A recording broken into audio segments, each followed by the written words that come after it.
ഇങ്ങനെ കുറെ ബദൽ നിർദ്ദേശങ്ങൾ വെച്ചുകൊണ്ട് ഓരോരുത്തരായിട്ട് മുന്നോട്ട് വരികയാണ്. അതിൽ ചില കാര്യങ്ങളാണ് ഷാജി പി ജോസഫ് പറയുന്നത്. അവർ ഇത് വർഷങ്ങളായി കേട്ടുകൊണ്ടിരിക്കുന്ന കാര്യമായതുകൊണ്ട് അവർക്കിതിൽ കൗതുകം തോന്നുന്നില്ല.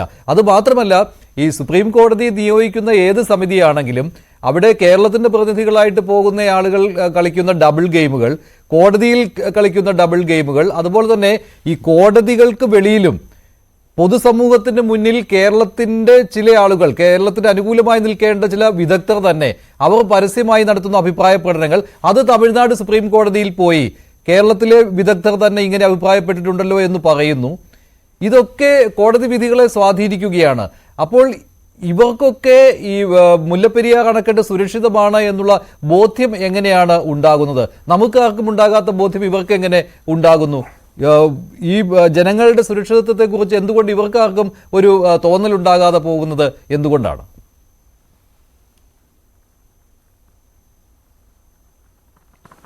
ഈ ബദൽ നിർദ്ദേശങ്ങൾ, രണ്ട് ബദൽ നിർദ്ദേശം ഇപ്പം പറഞ്ഞു കേട്ടോ. ഒന്ന് ഈ ടണൽ ഉണ്ടാക്കുക, രണ്ട് കക്കി ഡാമിൽ നിന്ന് വെള്ളം കൊടുക്കുക.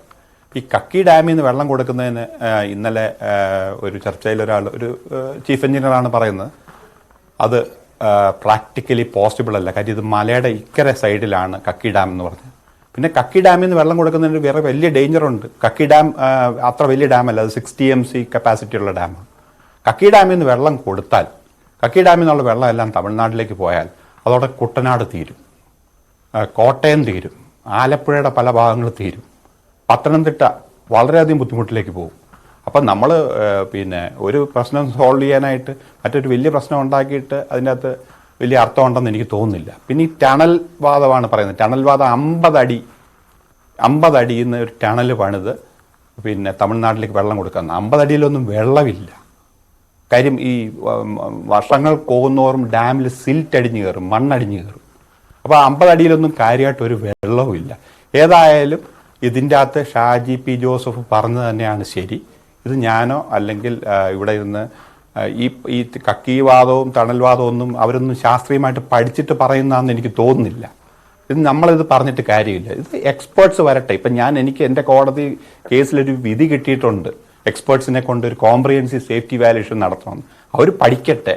അവർ തീർച്ചയായിട്ടും ഞങ്ങൾ കുറച്ച് എവിഡൻസ് ഒക്കെ കളക്ട് ചെയ്ത് വെച്ചിട്ടുണ്ട്. ഈ ഡാമിന് സേഫ് അല്ല എന്നുള്ളതിന് എവിഡൻസ് ഞങ്ങൾ കളക്ട് ചെയ്ത് വെച്ചിട്ടുണ്ട്. പരിശോധന തുടങ്ങുമ്പോൾ ഞങ്ങൾ ആ എവിഡൻസ് സമർപ്പിക്കും. അപ്പോൾ അവർ ഡാം സേഫ് അല്ല എന്ന് പറയുമെന്നാണ് എൻ്റെ വിശ്വാസം. പറയുകയാണെങ്കിൽ അവർ തന്നെയാണ് തീരുമാനിക്കേണ്ടത്, എക്സ്പേർട്സാണ് തീരുമാനിക്കേണ്ടത് ഇത് എന്താ ചെയ്യേണ്ടത് എന്നുള്ളത്. പുതിയ ഡാം വേണോ അതോ ഈ ഡാം ഡീകമ്മീഷൻ ചെയ്യണോ? എല്ലാ ഡാമും സേഫ് ആക്കാനായിട്ട് ചെയ്യുന്ന ഒരു കാര്യം, ജലനിരപ്പ് നല്ലപോലെ ഉയർത്തിയാൽ കുറേയൊക്കെ ഡാം സേഫ് ആവും. അത് കഴിഞ്ഞ് ചെയ്യണം എന്ന് ആലോചിക്കേണ്ടത് എക്സ്പേർട്സാണ്. നമ്മൾ ഇത് ഈ ചന്ദ്രനിലേക്ക് പേടകം വിടുമ്പം ഇവിടെ നിന്ന് നമ്മൾ നാട്ടുകാർ കുറച്ച് ആലോചിച്ചിട്ടല്ല ചെയ്യുന്നത്. അതുപോലെ തന്നെ കോംപ്ലിക്കേറ്റഡ് ആയിട്ട് ഫീൽഡായത്. വെറുതെ വെള്ളം കുറച്ച് അങ്ങോട്ട് വിടുക, അല്ലെ വെള്ളം തുറന്നു വിടുക എന്നല്ല. ഇത് IIT റൂർക്കി പോലെയുള്ള സ്ഥലങ്ങളിലൊക്കെ ചെന്ന് കഴിഞ്ഞാൽ ഒരുപാട് പ്രോസസ്സ് ഇതിനെക്കുറിച്ച് പഠിച്ചും വർഷങ്ങളായിട്ട് പഠിച്ചുമൊക്കെയാണ് ചെറിയ കാര്യങ്ങൾ ചെയ്യുന്നത്. അപ്പോൾ നമ്മൾ ഈ വലിയ കാര്യങ്ങൾ നമ്മളിവിടെ ചെറിയ ചർച്ചകൾ നടത്തി തീരുമാനിക്കാനൊക്കില്ല. അത് എക്സ്പേർട്സ് തീരുമാനിക്കും. ഇപ്പോൾ താങ്കളുടെ ഹർജികളിൽ താങ്കൾ കൃത്യമായിട്ട് ഊന്നുന്നത് ഈ മുല്ലപ്പെരിയാർ അണക്കെട്ടിന്റെ സുരക്ഷിതത്വത്തെ കുറിച്ചാണ്. അത് സുരക്ഷിതമല്ല അണക്കെട്ട് എന്ന ബോധ്യം സുപ്രീം കോടതിക്ക് ഉണ്ടാക്കി കൊടുക്കുകയും അത് വിദഗ്ധ സംഘങ്ങളെ കൊണ്ട് പരിശോധിച്ച് കോടതി ബോധ്യപ്പെട്ടോട്ടെ എന്ന രീതിയിലുള്ള വാദമുഖങ്ങളാണ് ഉന്നയിക്കുന്നത്. പക്ഷേ സംസ്ഥാന സർക്കാർ ഇപ്പോഴും, കഴിഞ്ഞ ദിവസവും ജലവിഭവ മന്ത്രി പറയുന്നത് കേട്ടു, ഇപ്പോൾ ഒരു കേരളത്തിന് അനുകൂലമായ ചില കാര്യങ്ങൾ വന്നിട്ടുണ്ട്. ഈ പഴയ കരാർ 1886 കരാർ പുനഃപരിശോധിക്കുവാനുള്ള സാധ്യതയുണ്ട്, അത് കാലഹരണപ്പെട്ടു പോയി എന്ന് കോടതിക്ക് ബോധ്യപ്പെടുമെന്ന്. പക്ഷേ ഇതൊക്കെ കോടതിക്ക് ബോധ്യപ്പെട്ട കാര്യമല്ലേ? നേരത്തെ തന്നെ ഈ 1886 കരാറിനെ കുറിച്ച് കോടതി പഠിക്കുകയും കഴിഞ്ഞ ഉത്തരവിലൊക്കെ അത് കടന്നു വരികയും ചെയ്തിട്ടുണ്ട്. അതൊക്കെ സാധുവാണ് എന്നുള്ള കാര്യം തന്നെയാണ്. ഇനിയും നമ്മൾ അതിൽ തലപുണ്ണാക്കേണ്ട ആവശ്യമുണ്ടോ? സംസ്ഥാന സർക്കാരിന്റെ പ്രതിനിധീകരിച്ച് മന്ത്രിയൊക്കെ പറയുന്ന പോലെ ഈ സുരക്ഷാ ആസ്പെക്റ്റിനല്ലേ ബലം നൽകേണ്ടത്. അത് പക്ഷേ സംസ്ഥാന സർക്കാരിന് കഴിയുന്നുണ്ടോ ഇല്ലയോ? ഡോക്ടർ ജോ ജോസഫ്,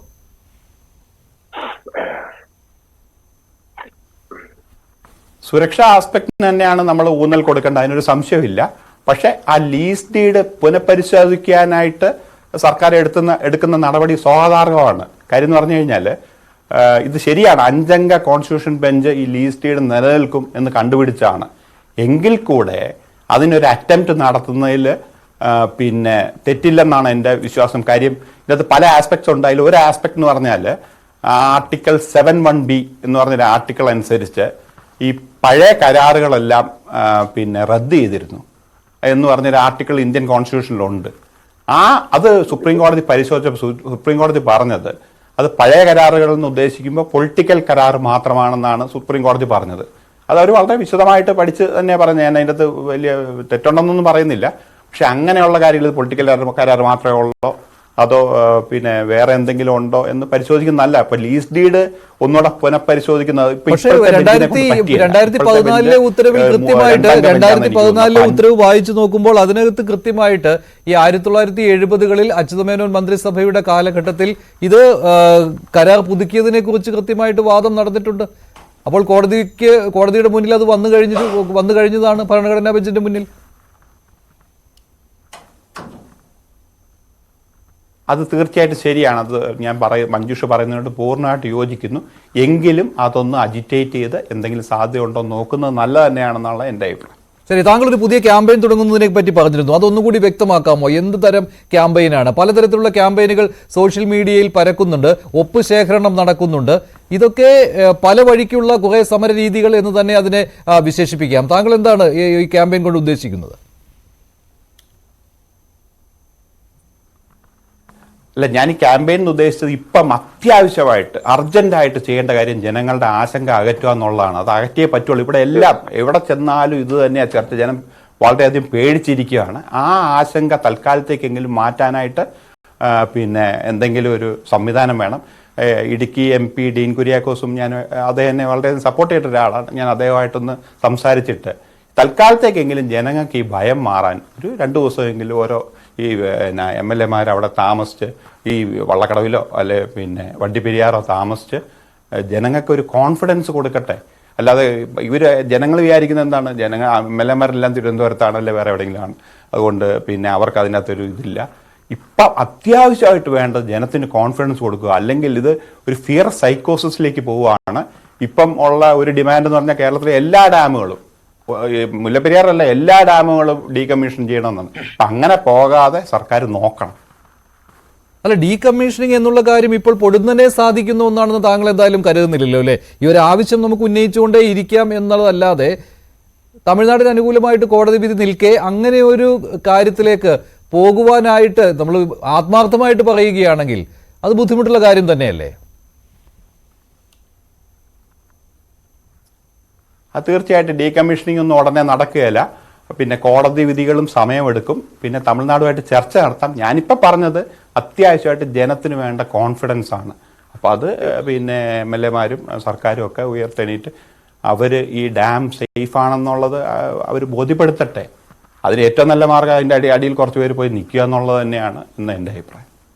ഇവിടെ താങ്കൾ ഉദ്ദേശിച്ചത് മുല്ലപ്പെരിയാർ ആ ഡാം സൈറ്റിന്റെ അവിടെയാണോ അതോ ഈ പറയുന്ന വള്ളക്കടവ് മേഖലകളിൽ അവിടെ പോയി താമസിച്ചത്? അതോടൊപ്പം തന്നെ മുല്ലപ്പെരിയാറിലേക്ക് നമുക്ക് അനുമതി ഇല്ലല്ലോ.